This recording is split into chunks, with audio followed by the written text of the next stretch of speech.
Drop on by the Clown Cafe, your famous meal on wheels. The menu is disgusting, but there's special kinds of deals. Nothing here is good for you, so grab yourself a tray, 'cause food's a little funny at the Clown Cafe. Clown Cafe, Clown Cafe, Clown Cafe, Clown Cafe.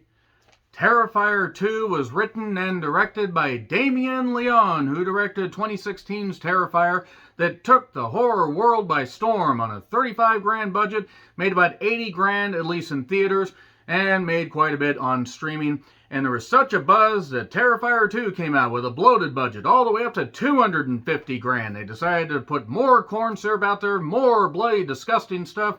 Fitting, considering Bloody Disgusting and Screambox had something to do with likely funding and at least distributing this. And everybody's favorite mime-influenced serial killer, Art the Clown, is back. How? We find out in the movie. So if you like the first Terrifier, you may like this. This movie gained a lot of buzz. I mean, a lot of buzz. 250 grand budget, about $11.5 million at the box office. That is saying something. That is really saying something. That's a lot of word of mouth. That's some really, really good word of mouth. And after multiple reviewers requested that I watch this, hell, why not? Why not? You know what? I've watched a lot of movies this year. This is the 186th movie that I've seen released this year. So why the hell not? Why not dive into this? I thought the first Terrifier was all right. I didn't really see what was exactly so monumentally disgusting about it, except for the one particular scene where the woman got sawed in half. I sawed this boat in half. Why would you do that? Why would you do any of that? Put Black Steel on her. So anyway, yeah, this one, more bloody, more disgusting, and longer. Way longer. Like, almost an hour longer than the original. The original with credits was like 85, 86 minutes.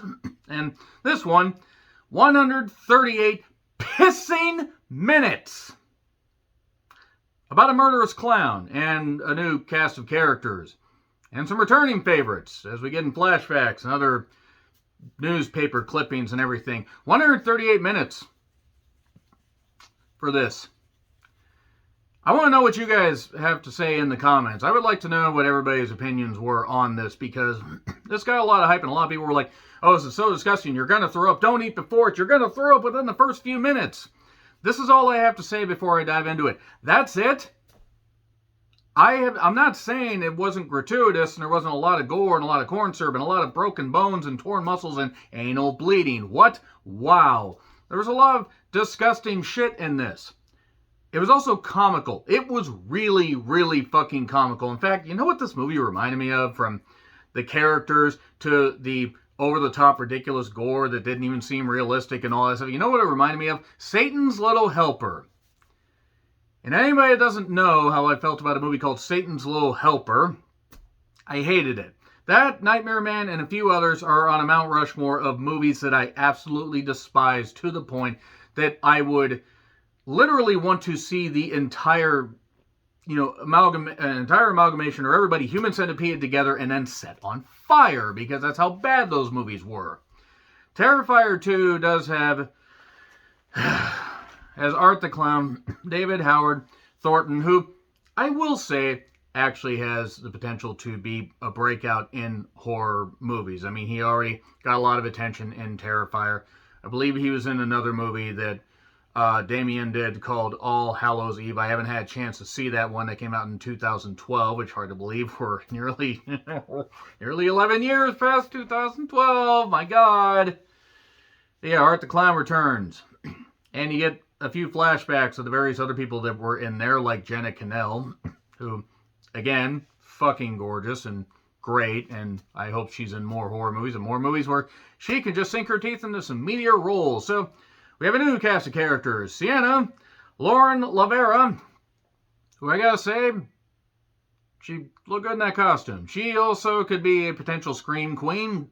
She has a younger brother named Jonathan, who's an annoying little shitbag kid that is obsessed with Art the Clown. And they have a mother who basically just goes from 0 to 60. She's either being supportive or screaming at her children. The children lost their father recently. We find out why a little bit later. Everybody's on some form of medication. There's therapy that was talked about before. And oh yeah, Art the Clown's back. How is Art the Clown back? Well, if you saw the first Terrifier, he just came back. Some weird sinister shit happened, and he came back, and he decides to go on another murderous rampage. Okay, I hated this.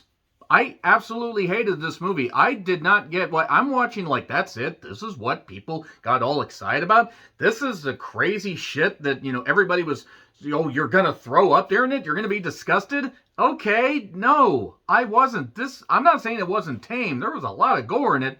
And yeah, there were a few neat little ideas. But again, 138 pissing minutes.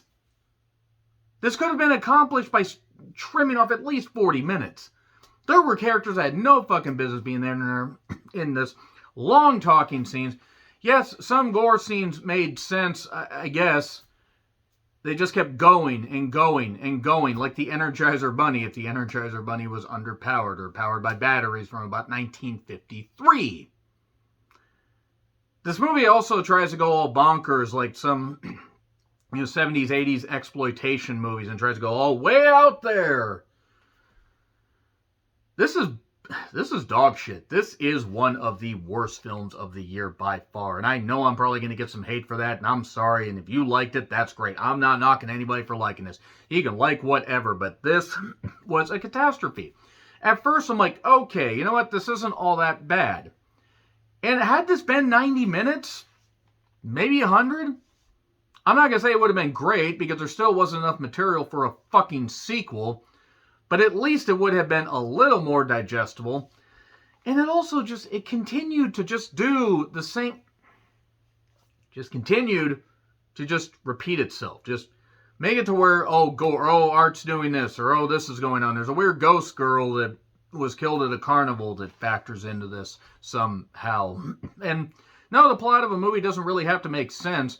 But when you're just throwing plot points out and just doing stuff, it rewards people for paying attention. Some movies like this, and some people might say, you can pay attention to every minute detail of this and just laugh. In fact, if you really don't go into this expecting anything other than a comedy, a long drawn-out comedy to the point where the jokes just stop being funny, like most stand-up acts, you are probably going to be sorely disappointed by this. Now, again, there are some people that I talk to on social media, and even some people that I've talked to that I talked to at wrestling shows, people that enjoyed this. Now, I didn't get around to this until just today. I, again, am asking, what was the point? That's what I'm really asking, because there were just so many times where I'm like, okay, we're here, and, we're over here now. Why are we over here when we didn't really find out why we were here? We're just going to go here, and Art just does his stuff, and it doesn't hit like it did in the first one. In the first one, he seemed a little bonkers. He probably shouldn't have been able to survive all that shit, but he was a murderous clown. And now it's just totally like bonkers, ridiculous.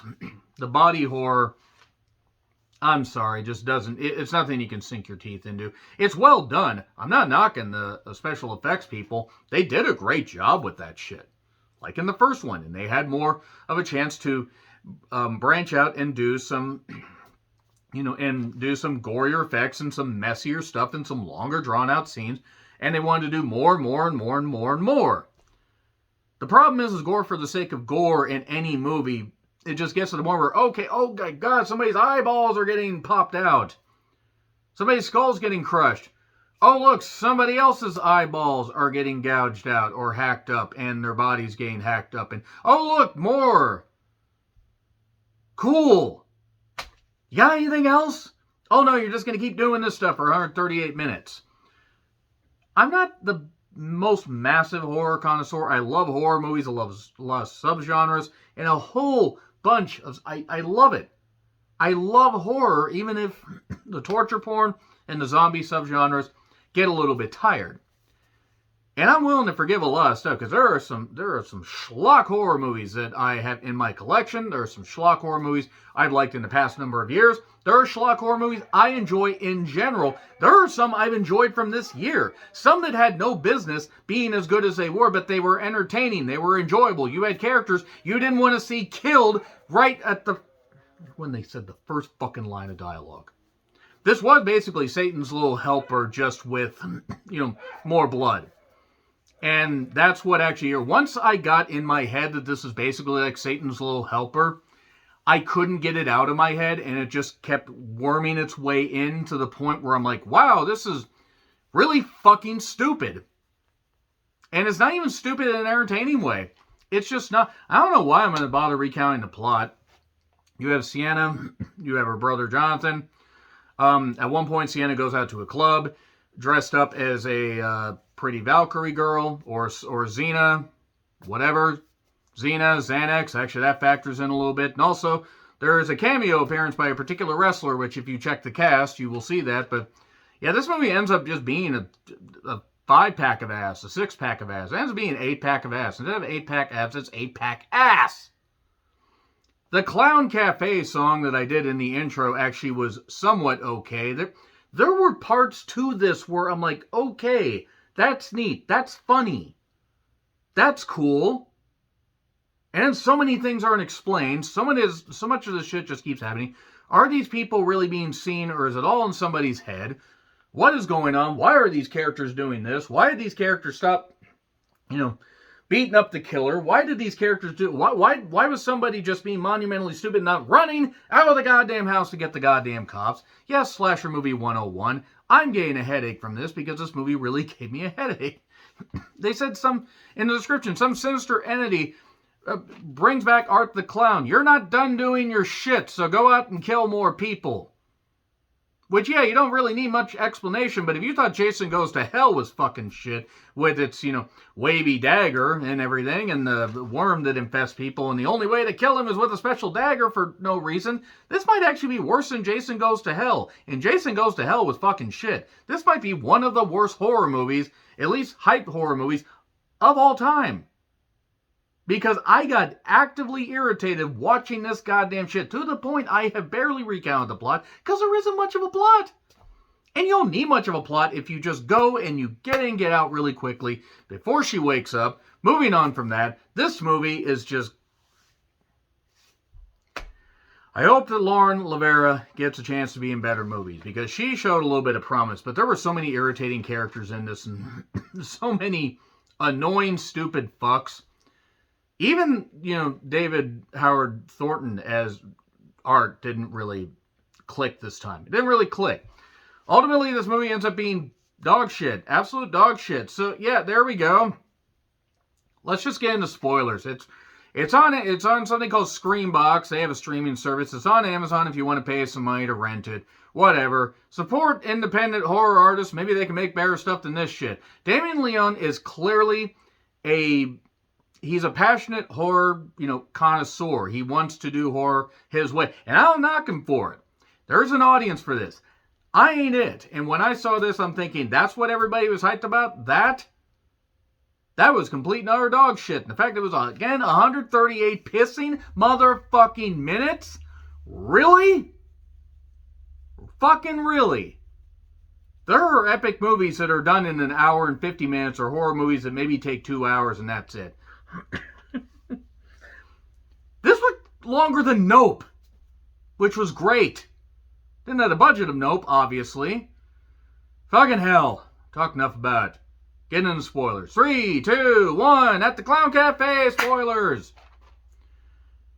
Okay. So, yeah, Jonathan's obsessed with the Miles County Clown. Somehow he's still alive. Somehow Art's still alive. Don't know how. He kills Art kills the coroner. I couldn't even form the factual word. He kills the coroner, pulls his eye out, and puts it in his head. So apparently he's a fucking creeper because he blew his brains out before, shot himself in the head. Everybody is fucking bitchy and fucking annoying and everything. Sienna and Jonathan are just weird siblings. The Clown Cafe thing was okay. It was what it was.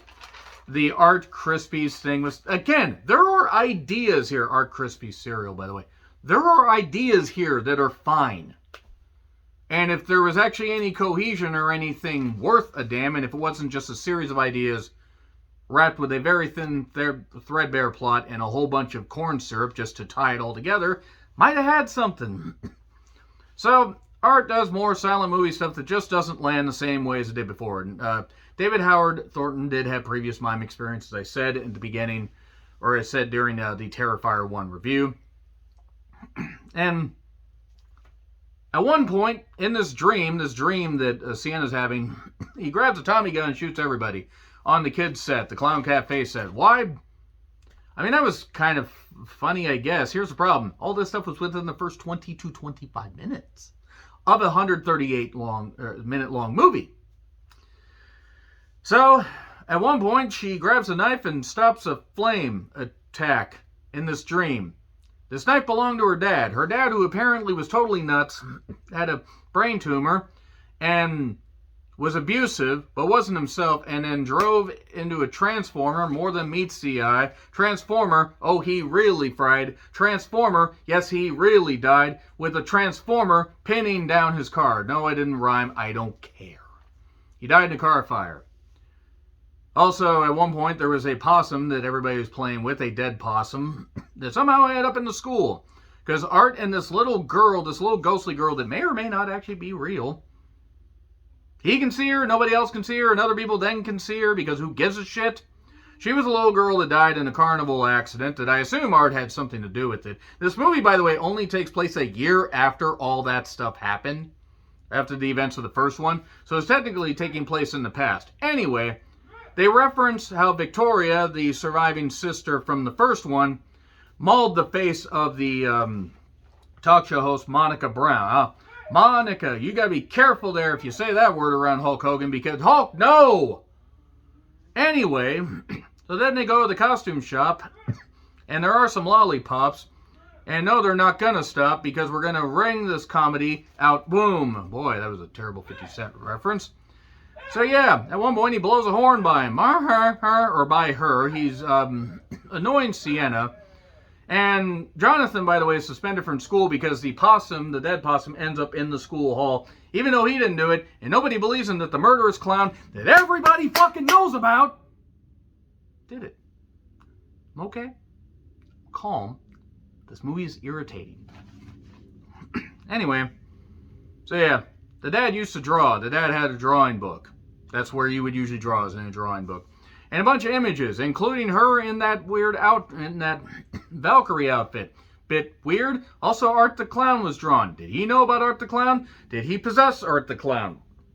Art the Clown possess him? I have so many questions, and I don't want any of the answers because I don't give a shit. There's a sudden random E. coli break mentioned in a brief news report for some reason. And then at one point, there is a shower scene going on. Oh, I see. When a movie broadcasts, you know, a brunette girl in a shower, it's okay. But when never mind. Can't talk about that until the cases are settled.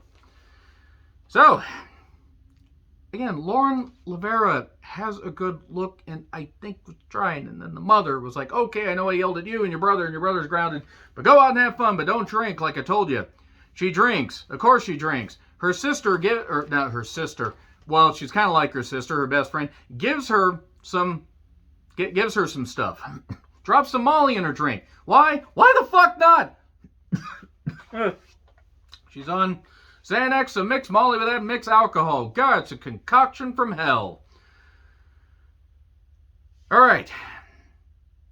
So yeah, Art the Clown eventually finds her.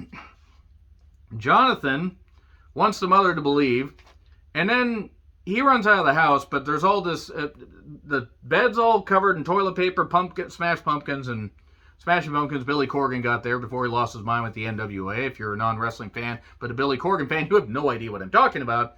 But then what he done, there's bitch written on because he called her a bitch before.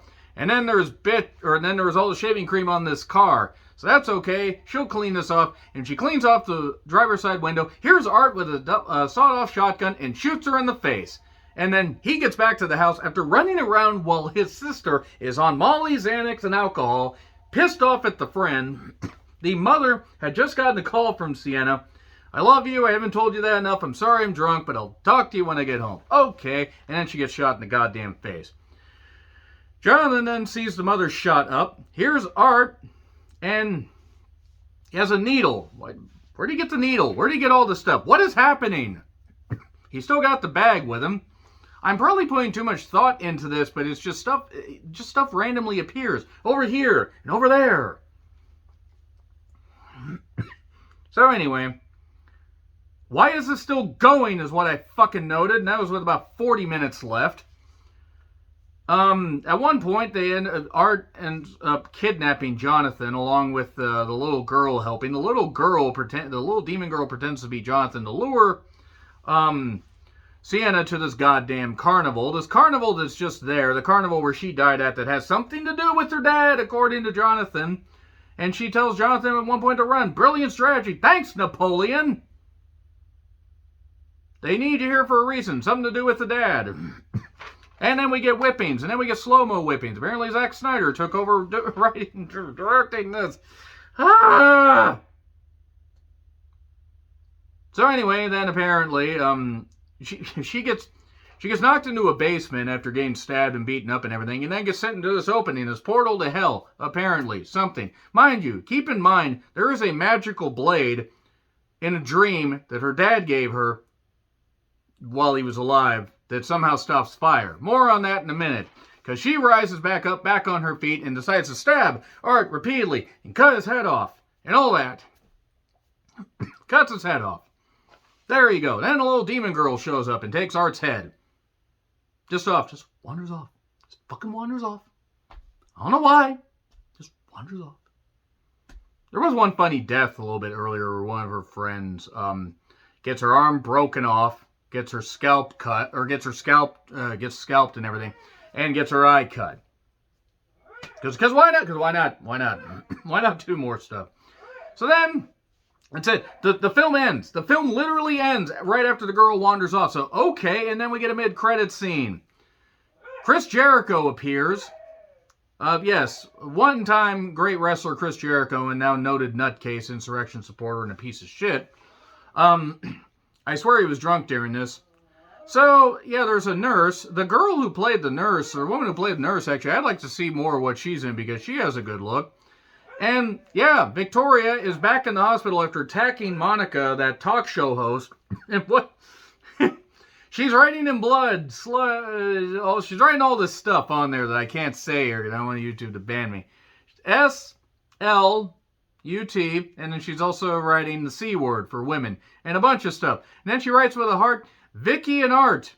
And then she ends up giving birth to something. It's Art's head.